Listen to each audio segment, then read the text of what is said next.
ये लड़का जो पकौड़े की दुकान चला रहा है, क्या लगता है ये मेहनत करके आखिर कितना अमीर बन सकता है? शायद ये आगे चलकर कोई बड़ा सा रेस्टोरेंट खोल ले या फिर पैसे कमाकर 2 मंजिला मकान बना ले।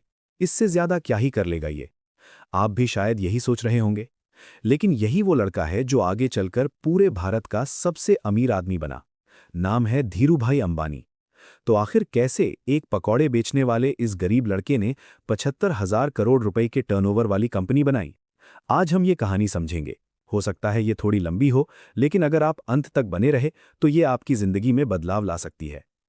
इस कहानी की शुरुआत होती है 28 दिसंबर 1932 को, जब गुजरात के चोरवाड़ गांव में एक मिडिल क्लास परिवार में एक बच्चे ने जन्म लिया। नाम रखा गया धीरज लाल हीरालाल अंबानी। यही साधारण सा दिखने वाला बच्चा आगे चलकर धीरूभाई अंबानी के नाम से मशहूर हुआ। उनके पिता हीराचंद गोवर्धन भाई अंबानी गांव के ही एक स्कूल में पढ़ाते थे। 5 बच्चों के परिवार को गुजारा करना आसान नहीं था। छोटे धीरूभाई को पढ़ाई से कोई खास लगाव नहीं था, लेकिन पिता के डर से वो स्कूल जरूर जाते थे। हालांकि जैसे जैसे वो बड़े होने लगे, परिवार की आर्थिक स्थिति और कमजोर पड़ने लगी। पिता की सैलरी से 5 बच्चों की जरूरतें पूरी करना मुश्किल हो गया। इसी गरीबी और तंगी ने एक दिन धीरूभाई को एक बड़ा फैसला लेने पर मजबूर कर दिया। उन्होंने तय किया कि अब पढ़ाई छोड़कर कोई काम करेंगे। पिता ने बहुत समझाया, लेकिन धीरूभाई अपने फैसले पर अड़िग रहे। आखिरकार पिता को हार माननी पड़ी। लेकिन सवाल था कि काम करें तो करें क्या? वो काम की तलाश में गांव में ही इधर उधर घूमने लगे। तभी एक दिन वो गांव के एक मंदिर के पास पहुंचे। उन्होंने देखा कि आमतौर पर सुनसान रहने वाले मंदिर परिसर में आज बहुत भीड़ है। पता चला कि हर साल फरवरी के महीने में एक प्राचीन मान्यता के चलते यहां बड़ी संख्या में श्रद्धालु इकट्ठा होते हैं। इतनी भीड़ देखकर धीरूभाई ने सोचा कि इतने सारे लोगों को भूख तो लगती ही होगी। क्यों ना इस मौके का फायदा उठाकर यहां कुछ खाने का सामान बेचा जाए। उन दिनों पिता की तरफ से जो थोड़ी बहुत पॉकेट मनी मिलती थी, उसे वो एक गुल्लक में जमा कर रहे थे। अब वो गुल्लक तोड़ने का समय आ गया था। उन्होंने गुल्लक तोड़ी, पैसे निकाले और एक ठेला खरीदा। इसके बाद उसी ठेले पर मंदिर के बाहर पकौड़े बेचने लगे। शुरुआत में इस धंधे से काफी मुनाफा हुआ, लेकिन कुछ समय बाद जब श्रद्धालुओं की संख्या घटने लगी तो आमदनी भी लगभग खत्म हो गई। धीरूभाई ने महसूस किया कि अब यहां समय बर्बाद करने का कोई फायदा नहीं है। उन्होंने ठेला बेच दिया और जो भी पैसे बचे थे वो बैंक में जमा करा दिए। फिर वापस उसी स्थिति में आ गए जहां से उन्होंने शुरुआत की थी, काम की तलाश। तभी उन्होंने देखा कि गांव के कई लोग यमन जा रहे हैं। वहां पर काम करने से अच्छा पैसा मिलता था। जो लोग पहले यमन गए थे, उनकी आर्थिक हालत काफी बेहतर हो गई थी। यही वो दौर था जब 1950 के दशक में महज 17 साल की उम्र में धीरूभाई अपने बड़े भाई रमणिक लाल के पास यमन चले गए। वहां पहुंचकर भाई ने उनका काम एक पेट्रोल पंप पर लगवा दिया। यहां उनकी सैलरी थी महीने के 300 रुपए। इस पेट्रोल पंप पर काम करते हुए धीरूभाई ने एक नया तरीका अपनाया। वो ग्राहकों को इस तरह से समझाते कि वो ज्यादा से ज्यादा पेट्रोल डलवाएं। उनके इस तरीके से पेट्रोल पंप का रेवेन्यू काफी बढ़ गया। कंपनी मालिक उनके काम से इतने खुश हुए कि उन्हें पेट्रोल पंप का मैनेजर बना दिया गया। अब प्रमोशन होने के बाद उनके पास काम के बाद भी काफी समय बच जाता था। तो उन्होंने सोचा कि इस वक्त में कोई दूसरा काम भी कर लिया जाए, और वो एक क्लर्क की नौकरी भी करने लगे। 2 नौकरियां करके वो ज्यादा से ज्यादा पैसा बचाना चाहते थे। उन दिनों यमन में एक अजीब स्थिति थी। वहां चांदी के रियाल नाम के सिक्के चलते थे। एक बार धीरूभाई चाय पी रहे थे तो पास की टेबल पर बैठे 2 अमीर लोगों ने ये बात कही कि इन सिक्कों में लगी चांदी की कीमत सिक्के के मूल्य से भी ज्यादा है। मतलब अगर कोई इन सिक्कों को पिघलाकर चांदी निकाल ले तो उसे काफी ज्यादा पैसा मिल सकता है। ये बात सुनते ही धीरूभाई के दिमाग में एक बिजली कौंधी। उन्होंने सोचा क्यों ना इस मौके का फायदा उठाया जाए। उन्होंने एक मशीन खरीदी और लाखों की संख्या में इन सिक्कों को पिघलाना शुरू कर दिया। जैसे जैसे उनका ये काम आगे बढ़ा, बाजार में सिक्कों की कमी होने लगी। सरकार भी परेशान थी कि आखिर सारे सिक्के कहाँ गायब हो रहे हैं। जांच शुरू हुई तो धीरूभाई का नाम सामने आया। लेकिन तब तक वो सारा माल यानी चांदी इकट्ठा करके यमन से भारत आ चुके थे। ये साल था 1958 का। वापस घर पहुंचने पर जब पिता को पता चला कि उन्होंने नौकरी छोड़ दी है तो वो बहुत नाराज हुए। रिश्तेदारों ने भी खूब आलोचना की, लेकिन धीरूभाई ने किसी की एक नहीं सुनी। गांव में कुछ समय बिताने के बाद उन्होंने कोकिलाबेन से शादी कर ली और अपना बिजनेस शुरू करने के लिए मुंबई चले गए। 1958 में ही करीब 15,000 रुपए की पूंजी से एक छोटी सी ट्रेडिंग फर्म शुरू की। उनका काम था थोक में सूत खरीदना और फिर उसे दूसरे व्यापारियों को बेचना। लेकिन मुंबई के इस इलाके में व्यापारियों ने एक यूनियन बना रखी थी। कोई भी नया व्यापारी बिना उनकी इजाजत के इस धंधे में नहीं आ सकता था। धीरूभाई के लिए ये काफी चुनौती थी। आखिरकार बहुत मेहनत के बाद उन्हें इजाज़त तो मिल गई, लेकिन अगली मुश्किल उनका इंतज़ार कर रही थी। पता चला कि जिन फैक्ट्रियों से वो सूत खरीदते थे, उनकी भी एक यूनियन थी, और जिनको वो सूत बेचते थे, उनकी भी एक यूनियन थी। ये सारी यूनियनें आपस में मिलकर बीच के व्यापारियों को लूट रही थीं। एक तरफ फैक्ट्री महंगे दाम पर सूत दे रही थी, दूसरी तरफ खरीदार सस्ते दाम पर ले रहे थे। बीच वाले व्यापारियों को नुकसान उठाना पड़ रहा था। ये देखकर धीरू भाई ने एक साहसिक कदम उठाया। उन्होंने अपनी यूनियन के सभी सदस्यों को इकट्ठा किया और तय किया कि अब वो सीधे फैक्ट्री से सस्ते दाम पर माल लेंगे और फिर उचित मुनाफे पर बेचेंगे। इससे उन्हें अपना हक मिल सकेगा। लेकिन इस फैसले से मुंबई के कई बड़े व्यापारी नाराज हो गए। उन्होंने एक आईएएस ऑफिसर को पैसे देकर उस जगह पर ताला लगवा दिया जहां खरीद फरोख्त हुआ करती थी। धीरू भाई ने जब गोदाम में ताला देखा तो वो भी चुप नहीं बैठे। उन्होंने अपनी यूनियन के सभी सदस्यों के साथ सारा माल उठाया और उसी आईएएस ऑफिसर के घर के सामने रखवा दिया। कुछ ही घंटों में उस ऑफिसर के घर पर बड़े अफसरों का आना था। अगर उन्होंने घर के बाहर सामान बिखरा देखा तो पूरा मामला खुल जाता।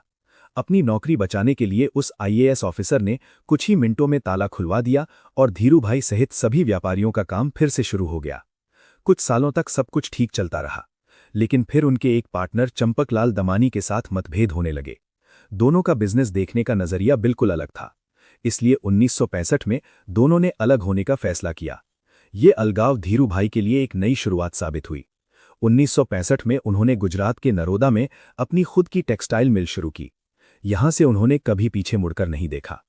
उसी समय सरकार ने एक नई नीति लाई। इसके तहत व्यापारी बाहर के देशों से सस्ता कपड़ा मंगा सकते थे, लेकिन शर्त यह थी कि उस कपड़े से कुछ नया बनाकर वापस दूसरे देशों को निर्यात करना होगा। धीरू भाई अंबानी ने इस नीति का बेहतरीन इस्तेमाल किया। उन्होंने अपनी सारी सेविंग लगाकर विदेश से अच्छी क्वालिटी का फैब्रिक मंगाया और उससे टी-शर्ट, शॉल, शॉर्ट्स और दूसरे रेडीमेड कपड़े बनाना शुरू कर दिया। इस नए ब्रांड का नाम उन्होंने विमल रखा। ये नाम उनके बड़े भाई के बेटे विमल अंबानी के नाम पर रखा गया था। मशीनें लग गईं, प्रोडक्शन जोरों पर था, लेकिन दूसरे टेक्सटाइल मालिक उन्हें आगे नहीं बढ़ने देना चाहते थे।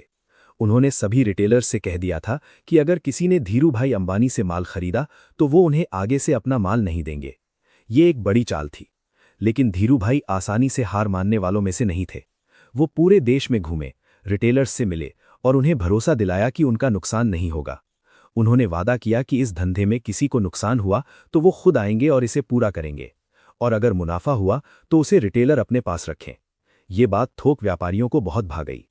उन्होंने धीरू भाई से जमकर खरीदारी की, और फिर जब बाजार में विमल के कपड़े पहुंचे तो लोगों ने उन्हें खूब पसंद किया। इतना अच्छा क्वालिटी का पॉलिएस्टर पहले किसी ने नहीं देखा था। एक दिन में देश भर में विमल के 100 से ज्यादा शोरूम खोले गए। विमल उस जमाने का नंबर 1 पॉलिएस्टर ब्रांड बन गया। विश्व बैंक की एक टीम भी नरोदा की इस मिल का निरीक्षण करने आई थी। उन्होंने कहा कि ये भारत की सबसे बेहतरीन टेक्सटाइल मिल है और यहां बने कपड़े विकसित देशों के मानकों पर भी खरे उतरते हैं। लेकिन जैसे जैसे कामयाबी बढ़ती गई, वैसे वैसे उनके कॉम्पिटिटर भी चिंता में आ गए। उन पर आरोप लगा कि वो रिप्लेनिशमेंट स्कीम का गलत फायदा उठा रहे हैं। केस दायर हो गया। कोर्ट के सामने धीरू भाई ने सफाई दी कि कहीं भी ये नहीं लिखा है कि सारा माल ही निर्यात करना होगा। वो सिर्फ एक हिस्सा विदेश भेजते थे और बाकी घरेलू बाजार में बेचते थे। ये कानूनी पेचीदगी उनके पक्ष में गई। इसके बाद उन्होंने एक के बाद एक नए नए सेक्टरों में कदम रखना शुरू कर दिया। 1973 में कंपनी का नाम रिलायंस इंडस्ट्रीज रखा गया। पॉलिएस्टर और टेक्सटाइल के बाद अब उनकी नज़र पेट्रोकेमिकल्स और तेल पर थी। जनवरी 1978 का वो दिन भारतीय कॉरपोरेट इतिहास में गोल्डन चैप्टर की तरह दर्ज है। उस साल धीरू भाई अंबानी ने आज़ाद भारत का पहला ऐसा आईपीओ लॉन्च किया जिसने आम निवेशकों का भरोसा जीता। 10 रुपये प्रति शेयर पर 2.8 मिलियन इक्विटी शेयर पेश किए गए। करीब 58,000 निवेशकों ने इसमें पैसा लगाया। ये शेयर बंबई और अहमदाबाद स्टॉक एक्सचेंज में लिस्ट हुए। ये इतना पॉपुलर हुआ कि 1986 में जब कंपनी की एनुअल शेयर होल्डर मीटिंग रखी गई तो इसमें करीब 3 लाख से अधिक शेयरधारक शामिल हुए। ये भारत के कॉरपोरेट इतिहास का एक रिकॉर्ड था। दिलचस्प बात यह थी कि उस समय मुंबई में इतना बड़ा हॉल ही नहीं था जो इतने लोगों को समा सके। आखिरकार ये मीटिंग एक खुले मैदान में आयोजित करनी पड़ी। 1980 में उन्होंने महाराष्ट्र के पातालगंगा में पॉलिएस्टर फाइबर का एक और बड़ा कारखाना लगाया। काफी संघर्षों के बाद उन्हें तेल उत्पादन के लिए भी सरकार से लाइसेंस मिल गया। एक जमाने में पेट्रोल पंप पर काम करने वाला धीरू भाई अंबानी अब अपनी खुद की ऑयल प्रोडक्शन कंपनी का मालिक था। 16 फरवरी 1986 का दिन उनकी जिंदगी का सबसे मुश्किल दिन था। उन्हें पहली बार दिल का दौरा पड़ा। उन्होंने बेटे मुकेश अंबानी को बताया कि पीठ में बहुत दर्द हो रहा है। अस्पताल ले जाने से पहले ही वो बेहोश हो गए। डॉक्टरों ने कहा कि अगले 42 घंटे बहुत क्रिटिकल हैं। लेकिन जब होश आया तो उन्होंने मुकेश को देखते हुए कहा, बेटा परेशान मत होना, मैं सब ठीक कर दूंगा। इस स्ट्रोक के बाद उनका एक हाथ लकवाग्रस्त हो गया था। लेकिन धीरू भाई ने इस कमजोरी को अपनी ताकत में बदल दिया। लगातार 3 महीनों तक उन्होंने सख्त एक्सरसाइज की, खान पान पर पूरा ध्यान दिया और लाइफस्टाइल बदल दी। धीरे धीरे उनका हाथ पहले जैसा हो गया। ये उनके इरादों की ताकत थी। 1992 के बाद का दौर धीरू भाई अंबानी के लिए एक गोल्डन एरा था। उन्होंने वो कर दिखाया जो उस समय की बड़ी से बड़ी भारतीय कंपनियों ने सपने में भी नहीं सोचा था। इसी साल रिलायंस ने ग्लोबल मार्केट से फंड जुटाना शुरू किया। अंतर्राष्ट्रीय निवेशकों ने रिलायंस पर भरोसा जताया। 1996 में उन्होंने न्यूयॉर्क की एक कंपनी के साथ मिलकर भारत में अपनी टेलीकॉम कंपनी रिलायंस इन्फोकॉम की शुरुआत की। 1998 से 2000 के बीच उन्होंने गुजरात के जामनगर में दुनिया की सबसे बड़ी रिफाइनरी स्थापित की। ये उस समय की एक बहुत बड़ी उपलब्धि थी। इसी दौर में उनकी लोकप्रियता देश से बाहर भी फैलने लगी थी। एशिया वीक मैगजीन ने साल 1996, 1998 और 2000 में लगातार उन्हें एशिया के 50 सबसे ताकतवर लोगों की लिस्ट में शामिल किया। 15 जून 1998 को उन्हें पेंसिल्वेनिया विश्वविद्यालय के वॉर्टन स्कूल की तरफ से बेहतरीन लीडरशिप के लिए डीन्स मेडल से सम्मानित किया गया। वो ये सम्मान पाने वाले पहले भारतीय थे। 1999 में उन्हें बिजनेसमैन ऑफ द ईयर का अवार्ड मिला और 2001 में द इकोनॉमिक टाइम्स ने उन्हें लाइफ टाइम अचीवमेंट अवार्ड से नवाजा। ये सारे अवार्ड और सम्मान भले ही नाम के धीरू भाई अंबानी को मिले, लेकिन इस सफर में उनके साथ पूरा साथ था उनकी पत्नी कोकिलाबेन का। जब वो मुंबई आए तो उन्होंने कोकिलाबेन से कहा कि वो अंग्रेजी सीखें ताकि बिजनेस में उनकी मदद कर सकें। वो हर बड़े फैसले से पहले उनकी राय जरूर लेते थे। एक छोटे से कमरे और पकोड़े की दुकान से शुरू हुआ ये सफर धीरू भाई अंबानी को उस मुकाम पर ले आया जहां वो देश के सबसे अमीर लोगों में शामिल थे। लेकिन जिंदगी के आखिरी सालों में उनकी सेहत लगातार गिरती जा रही थी। 24 जून 2002 को फिर से एक बहुत भयंकर स्ट्रोक आया। उन्हें मुंबई के ब्रीच कैंडी अस्पताल ले जाया गया। डॉक्टरों ने पूरी कोशिश की, लेकिन उनकी सेहत में सुधार नहीं आया। आखिरकार 6 जुलाई 2002 को 69 साल की उम्र में धीरू भाई अंबानी ने इस दुनिया को अलविदा कह दिया। उस समय तक रिलायंस इंडस्ट्रीज का सालाना कारोबार 75,000 करोड़ रुपए से अधिक हो चुका था और कंपनी फॉर्च्यून 500 की लिस्ट में शामिल हो चुकी थी। लेकिन इतनी दौलत और शोहरत के बावजूद उन्होंने बेहद साधारण जिंदगी जी। वो अपनी जड़ों से कभी नहीं जुड़े रहे। एक मामूली से पकौड़े बेचने वाले लड़के के लिए शून्य से शुरुआत करके एक ऐसा साम्राज्य खड़ा करना जो कई पीढ़ियों तक चले, लगभग नामुमकिन था। लेकिन धीरू भाई अंबानी ने ये करके दिखाया।